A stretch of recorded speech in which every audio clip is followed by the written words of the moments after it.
Hi, I'm Ervina Kramer. I'm going to tell you my story, a very important story in my life. My dream since I was a little girl, and my Bible school teacher was a missionary nurse. She told stories of what she did, and I decided at that point that I wanted to be a nurse, and I never wanted to be anything else. I lived with a family of 6 siblings, and we were very poor, so that going to college was kind of a difficult thing. But with begging and pleading, I finally talked my father into signing a loan so I could go to nursing school. I went from a graduating class of 7 kids to the University of Minnesota, and it was very difficult for me. I managed the first year, and then I was burned out. So I dropped out, got married, had 2 babies, and then got divorced.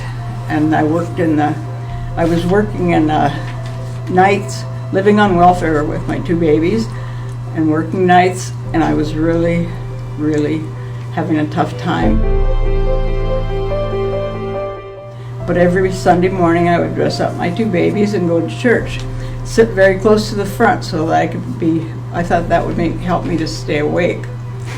And one day there was a knock at my apartment door, and the pastor was there. So he came in and we had a little chat, and he said, "I see you sitting in church every Sunday, and you look," I can't remember exactly what he said, but it was like, "You look like you're half dead." So he said, "What are you doing with your life?" And I told him my story. And he said, "Would you go back to school if you could get a chance?" And I said, "In a heartbeat." But I disappointed my parents so bad when I quit and I have no way to get any money, and they won't take girls into nursing school unless they're single. And he said, "Well, let me think about this," and he left. "I'll be back in a few days," he said. So he came back in a few days, and he said, "You can borrow money from the student loan fund to go back to school." And I said, "Well, but I still don't know any school that would let me in because they only take single girls." And he said,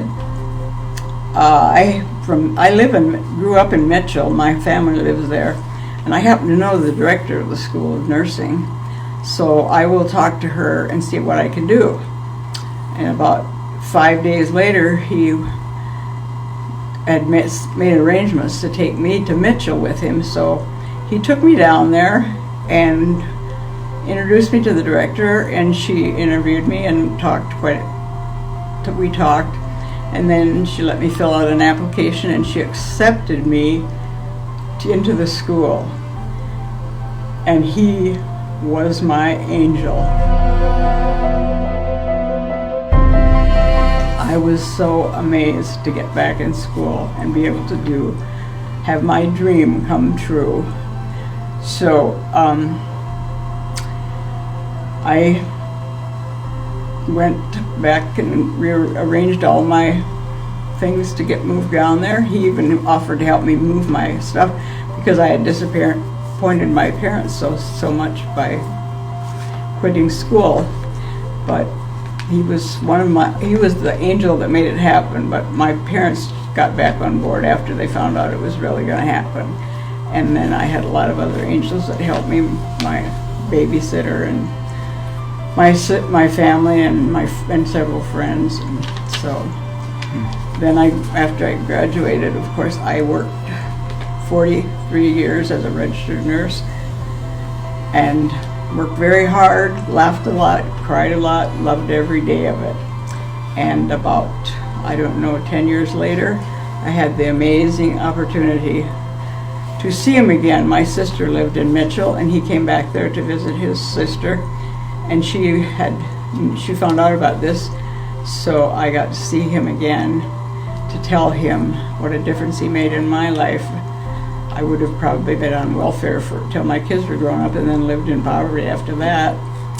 And he said, "I consider what I did for you, the best thing I ever did with my life."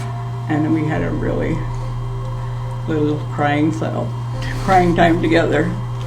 And that's my story.